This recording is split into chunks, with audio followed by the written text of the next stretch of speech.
Instead na sagutin niya, bumato siya laban sa Quran. Tapos mali-mali pa. Bakit?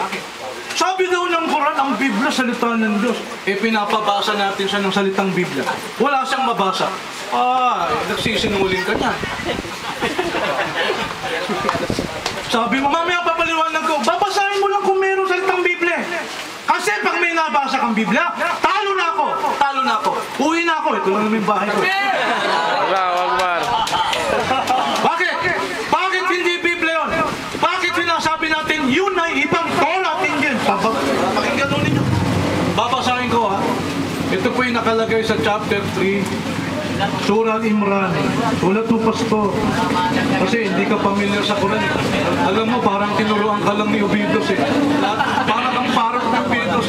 Lahat ng sinabi mo rito, galing ko Ovidius yan eh. Mabira ka. Madalas kasi sa 7-day Adventist eh. A'udhu billahi minash shaitanir rajim. Alif Lam Mim.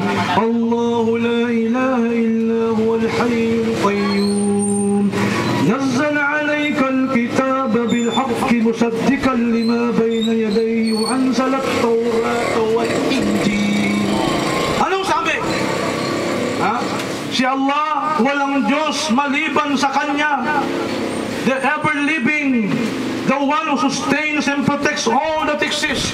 It is He who has sent down the book, the Quran, to you, O Muhammad, with truth, confirming what came before it, and He sent down, at Siya ang nagpababa, ibinaba, ang alin? Ang Taurat at Injil. Allahu Akbar. Ano yung Taurat at Injil na sinasabi sa Quran? Ibinaba, galing sa langit.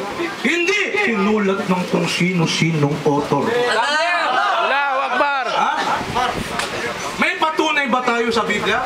Wala na ang Torah, ang kautusan? May patunay ba tayo? Wala. Di yata nagbabasa si pastor ng Biblia. Pakinggan nun ninyo. Biblia mismo umaamin. Pakinggan nun ninyo. Sabi sa Jeremiah 8:8. How can you say we are wise? For we have the law of the Lord, when actually the lying pen of the scribe has handled it falsely. Sa papanong paraan ninyo sinasabing kami ay pantas, gayong narito, at nasa amin ang kautusan, gayong narito, ang panulat ng mga eskriba ay sumulat ng bawang kasinungalingan. Nawala na yung kautusan. Binabanggit yan ni Jeremiah chapter 8 verse 8. Bakit? Sapagkat sumulat ng may kasinungalingan ang mga eskriba. Tama ang sinabi ng Quran. Sumpain yung mga taong nagsulat at pagkatapos kanilang sasabihin, ito'y galing sa Diyos. Hindi ito galing sa Diyos. Allahu Akbar. Pastor, meron na bang Biblia noon nung panahon ni Propeta Muhammad? I challenge you. Wala pang Biblia noon. Hindi pa kumpleto yung Biblia noon. Wala pang Biblia noon. Meron na bang Biblia noon? May katangan-tangan ba? Kahit nga panahon ni Jesus, wala pang Bible eh. Ipangaral yung Ebanghelyo. Anong kala nyo? Ganito dala nila? Hindi pa buo to, no? Kailan lang to nabuo? Eto, amin ka, umamin ka.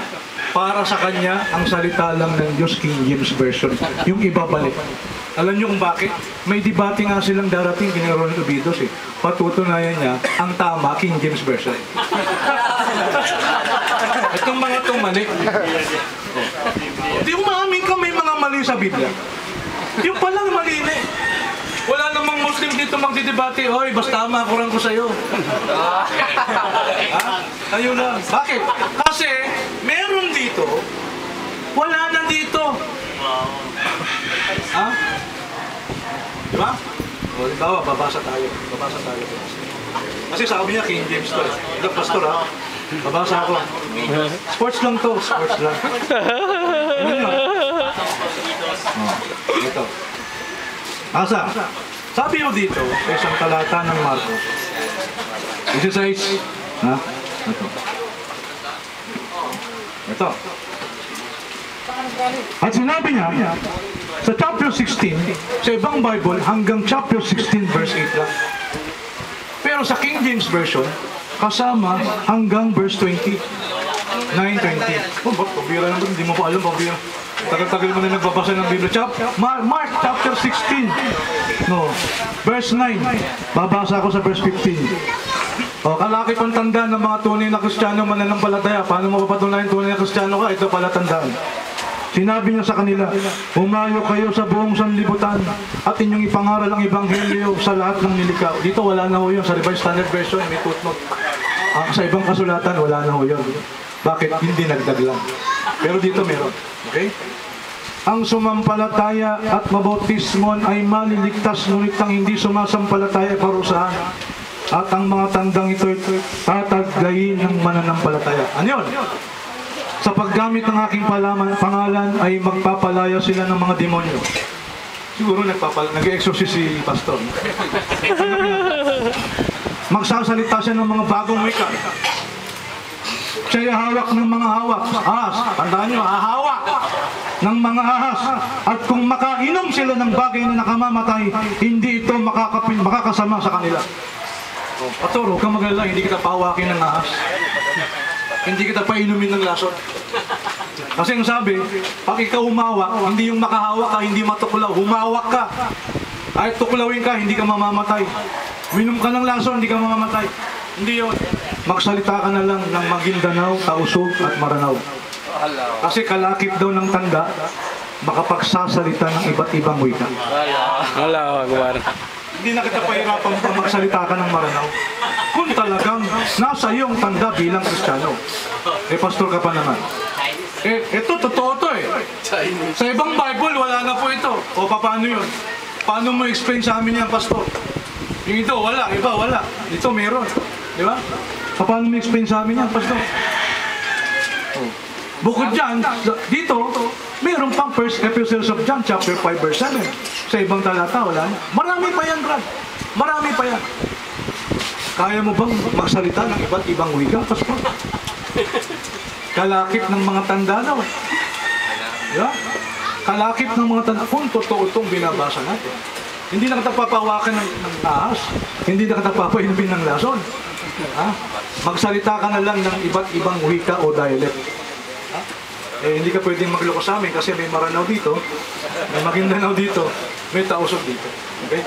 Yung mga binasa ko pong contradiction, hindi po niya nag-iba. Lalabas, tinatanggap niya may contradiction ng Biblia. Sinasabi na lang niya, eh, sa pangunawa mo lang yan. Paano pangunawa? Marunong ka pa ba rito?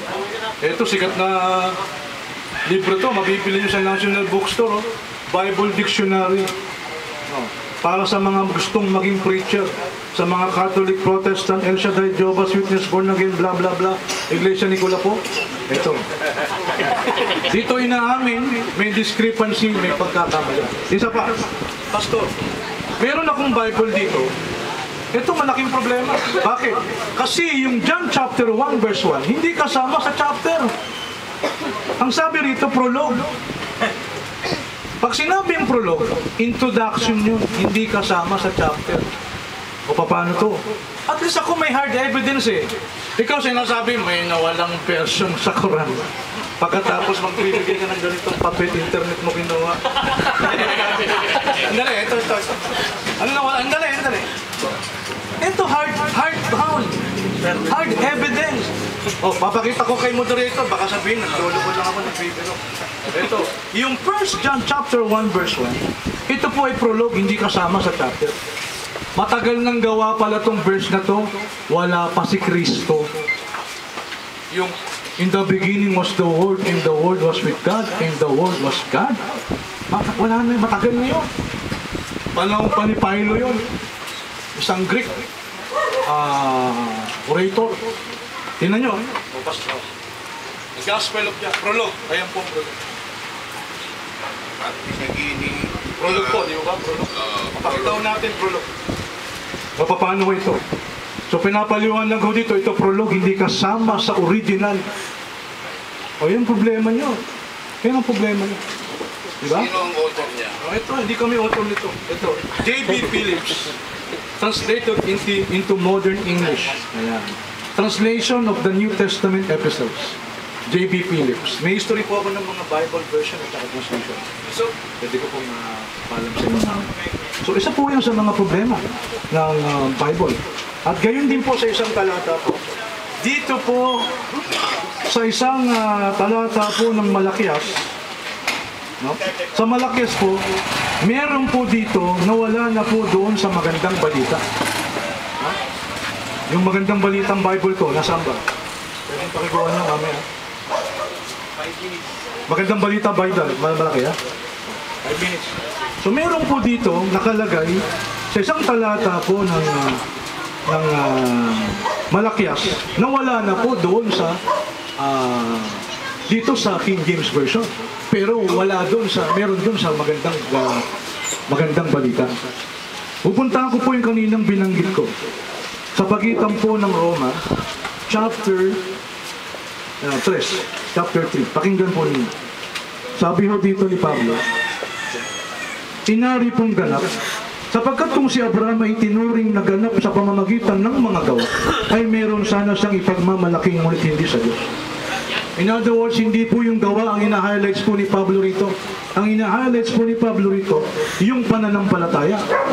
Pero po, pagdating kay Santiago, yung gawa po, yun ang naging dahilan kaya inaring ganap si Abraham.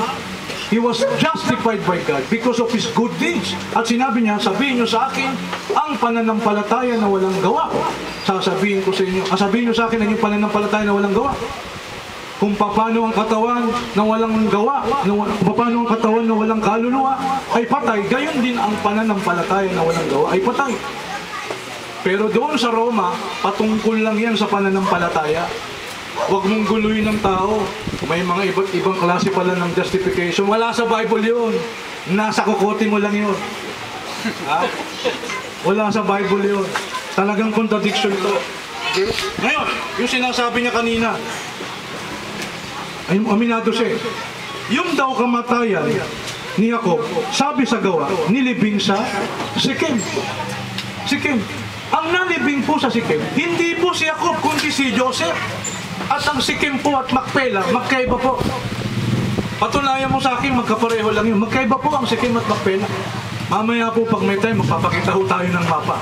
Ha? Konting taste lang. Ilang minutes lang? 2 minutes. Ngayon, pagdating po sa Quran, kapatid, malinaw po ang pinapaliwanag ko sa inyo sa Quran. Ang Quran, nung ito po ay naipahayag, naidikta kay Propeta Muhammad sallallahu alaihi wasallam. Unang-una po, ang Quran readers, tingnan nyo ha, hindi nyo mabunod. Ang unang-unang Quran readers, si Ibn Mas'ud. Siya po ang nagbasa ng Quran in public. Gayon din si Abu Bakar, na kaibigan po ni Propeta Muhammad sallallahu alaihi wasallam. At yung mga Quran readers, Abu Bakar, Umar, Uthman, Ali. Pastor, kilala niyo ba ito? Alam niyo po ba kung ano itong mga ito? Si Abu Bakar, ha? Si Uthman, si Umar, si Ali. Alam niyo po ba kung sino itong mga ito? Ha? Oy, lalabas talaga. Hindi ka man lang nag-review ng konti. Ito po yung kalip ng Islam.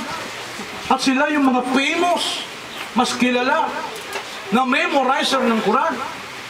Memorize na ng Quran. Bukod sa kanila, kasama rin si Ibn Mas'ud, si Abu Hurairah. Gayon din si Ibn Abbas, si Abdullah bin Amr, Aisha, Hafsa, Salama. Sila po yung mga Quran readers. At sinabi pa ni Propeta Muhammad, sino po yung the best pagdating sa pagbabasa? Sabi ho, mula sa kanila, nais ng Rasul matuto kayo ng pagbabasa ng Quran kina Abdullah bin Mas'ud, kay Salim, kay Muad, kay Ubay bin Ka'b. Ito yung mga the best Quran reciters. The one who memorized the Quran. Sino yung mga pinagsasabi mo? Nawala na ang Quran. Malayo to eh. Sa history, wala. Yung saan ka lang nagkukuha. Alam mo, kung mag-research ka para maging fair, mag-research ka sa amin. Hindi kay Ubido. Yung mga pinagsasabi mo, bulok na kay Indasan eh. Matagal na namin pinag-uusapan ni Ubido siya. Nasasawa ng aro eh. Ang patuloy, tindigan mo ngayon, maraming Kristiyano rito, tindigan mo ang Biblia. Sapagkat wala ka napapakitang dalawang Quran. May napapakita ko sa'yo. Iba't ibang Biblia. Ito, tingnan nyo. Ha? 30 seconds. O ito, pastor, paliwanag mo to. Bakit dito sa Malakias 4? Ha? Meron ito. Sa Biblia ko wala. Sa chapter 3 verse 22. Alalahanin ninyo ang mga itinuro ni Moses, ang mga tuntunin at tutosang ibinigay ko sa kanya sa bundok ng Sinai upang sundin ng mga bansang Israel. Bakit ho dito wala? Dito wala. Ito meron. Marami pa yan. Marami pa yan. Hindi ko na lang maisa-isa sa inyo ngayon. Pero mamaya, magbibigyan ko sa question and answer. Okay. Pastor Simon, i-demolish mo lahat ng sinabi ni Mr.